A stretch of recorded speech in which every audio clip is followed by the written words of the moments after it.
Kung naghahanap kayo ng pang-organize ng gamit sa bahay, eto ang pegboard wall organizer ang bilhin mo.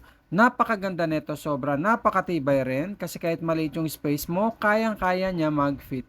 Pwede mo ilagay dito yung mga tools, screwdriver, panglinis. Kahit mga pang-ayos mo sa motor, pwede rin. Pwede nito gamitin sa kusina, lagay ng brush, basahan, sponge, ang linis tingnan, ang dali hanapin ng gamit, hindi ka na maghahalukay. Tapos ang maganda pa dito, DIY lang yung install nito, no? Hindi komplikado, hindi mo na kailangan magbutas pa ng pader. At guys, sobrang daming accessories na pwedeng idagdag. May hooks, lagay ng gunting, cup holder, pati wire holder para mas makustomize mo yung talagang kung ano yung setup ng bagay sa'yo.